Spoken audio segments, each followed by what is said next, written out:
Good evening. Not really sure what's to be said here, but maybe a hint. Someone just sent me a lovely video of dolphins swimming in these beautiful waters. There was a young man swimming with them. My gosh, he had flippers that must have been 2 feet long. Obviously a good swimmer to be able to use such things. Well, what do I know? I haven't swum with the dolphins before in the water. I mean, I visit with them. There's a thunderstorm forming or on the horizon, so this might not be the very best time to record, but oh well. Inspiration strikes when it does. And I teared up all over the place watching the beauty of those dolphins. Obviously curious about what the man was doing, and obviously able to communicate. I have a suggestion for you and for all of us. What if the dolphins are smarter than we are? Can we please come down off of our egoistic pedestal, thinking that we are the culmination of all life and that we're such an advanced society and civilization that we're on the cutting edge of things? I mean, that's okay and all if that's the view you hold, but it's limiting, because whatever views we hold about things, they lock out the opposite views. They are the full cup that doesn't leave us fully open to perceive what is real. And so maybe if we would just open to the possibility that the ones I think are candidates for potentially being more advanced in their consciousness and evolution than current mankind would be the dolphins, the whales, and the elephants. But when we look at them through eyes that know that mankind is the smartest and everything else is just dumb animals, and that's a mess.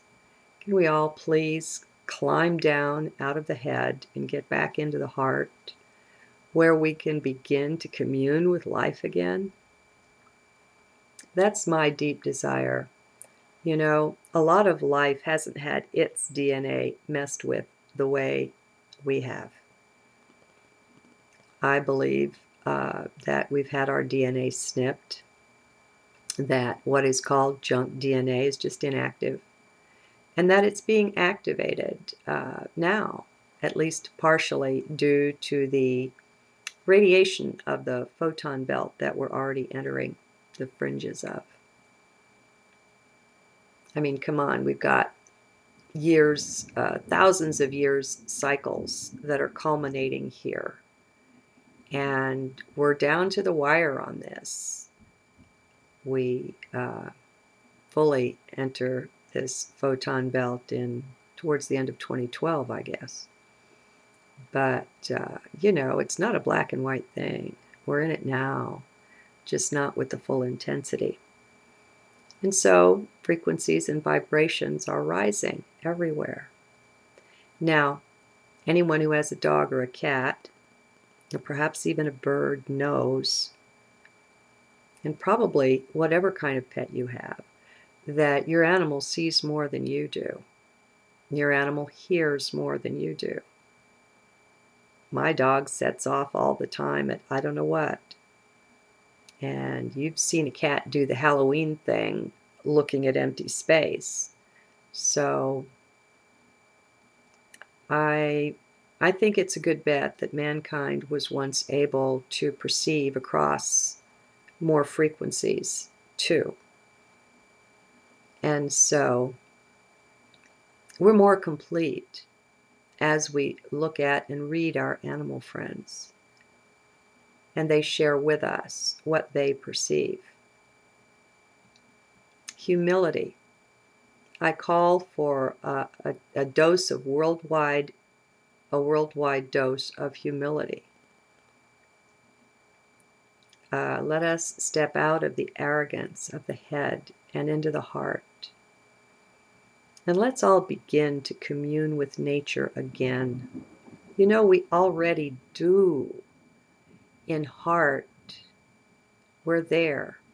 We're that. We're them. So maybe it's as simple a matter as discovering the beliefs that are blocking us from accessing this. That's my suspicion. Maybe it's too simple. I don't know.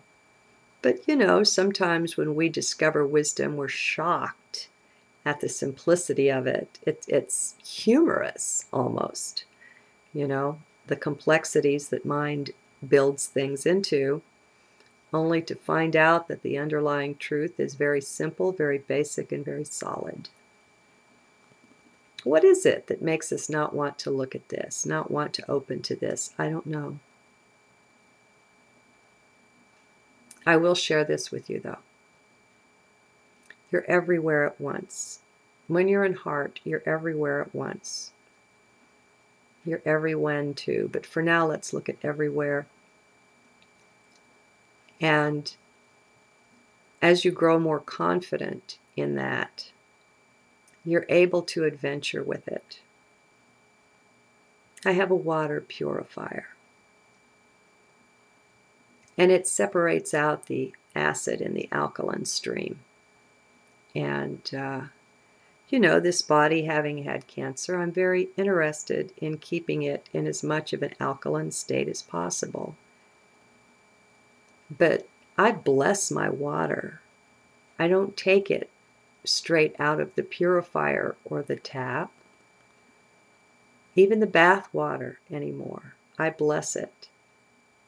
If you haven't read what Masaru Emoto has to say about water, I highly suggest you do.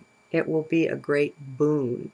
It will amplify your imagination when you see the photos, the pictures of the microscopic structure of the water and what a blessing does for it.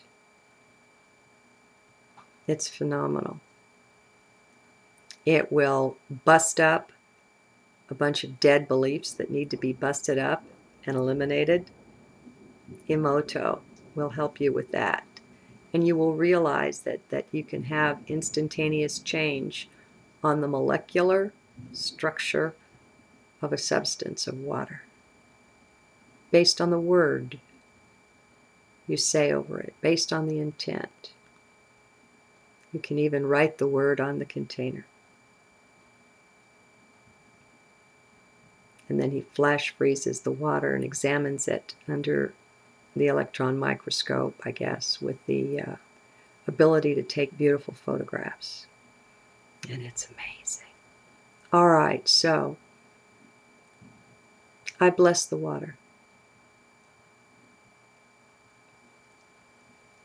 Emoto has said in all of his studies and research, the two most powerful words or things to say to water are love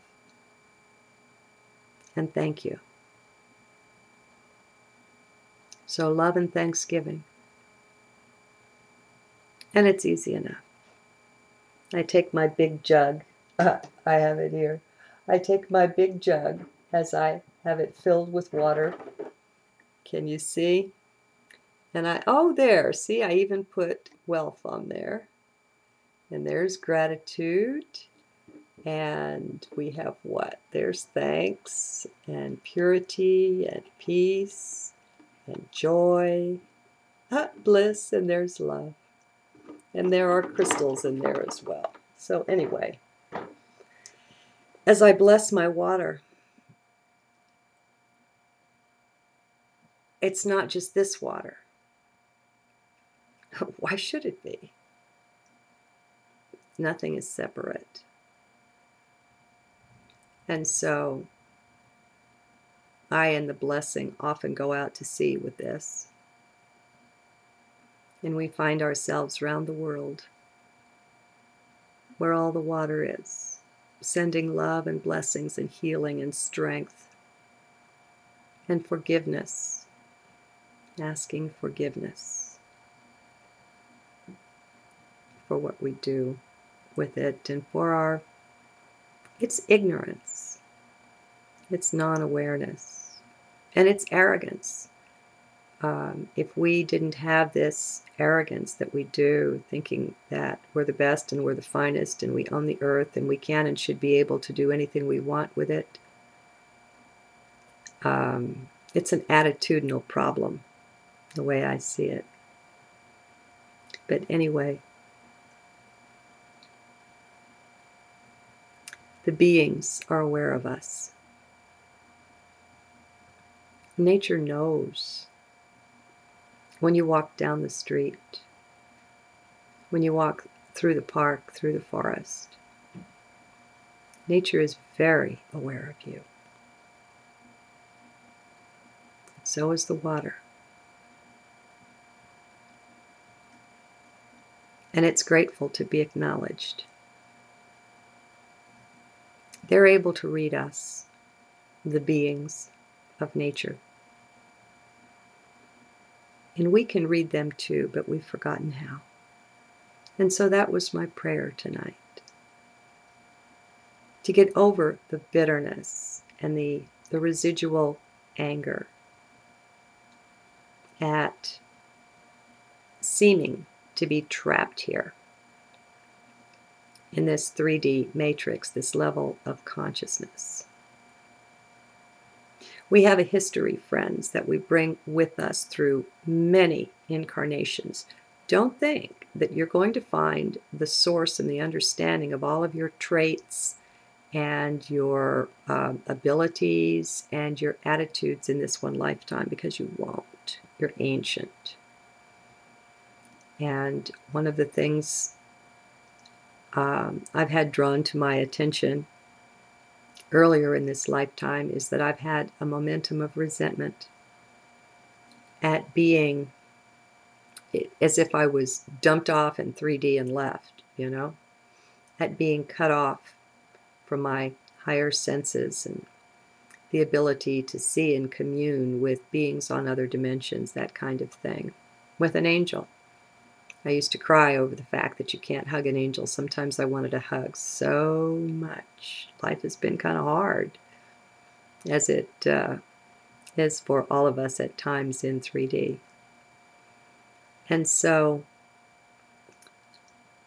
I'm still in the process. Things come in layers of letting that go. And it's really beautiful. I know I'm not the only one with issues like this, and I think the sky agrees. I'm not the only one with any kind of frustration over having my wings clipped. Now remember, it's all a seeming. We're not bound to 3D, but I'm really speaking from the 3D aspect of self here. I feel it will be helpful. We can all journey and venture elsewhere. I go and I swim with the dolphins, even though I don't leave this room. The dolphins come and visit me. Okay, they do. The beings of the sea are not limited to their bodies any more than we are limited to these bodies. 3D is a seeming. The consciousnesses that are attached to things are not tightly bound into them. Okay? What a crazy video this is. Oh well, what the heck, It is what it is, and I am what I am, and I've got clay feet, faults and flaws, just like everyone else. It's a part of the 3D experience. But there's such a beauty. Your heart will never let you down. There's such a beauty in heart. You don't have to go and develop humility. It's not a shawl or a coat that you have to put on. It's there. There's such a different awareness that is available in each heart. It really is. It's divinity. It's the portal into all of the other dimensions, into every molecule and atom, into every minute across time and space. Heart is the portal into all of it. And so one side of the coin is the presence of the body here in 3D, and the other side of the coin is the infinity and the eternity that is also here, accessible here. And I'm finding, as I keep going to heart, that that's all I have to do, that these other things take care of themselves. I'm detoxing a lot in my body. That's a real effort of mine, to give the body the support that I was to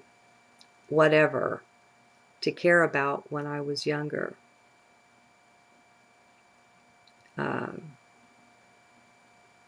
I care a lot now.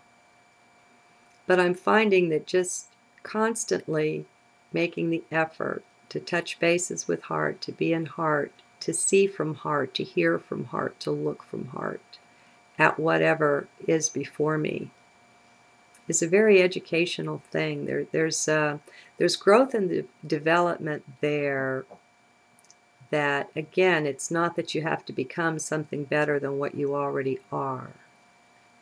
You already are perfection through the heart. You already are ascended through the heart.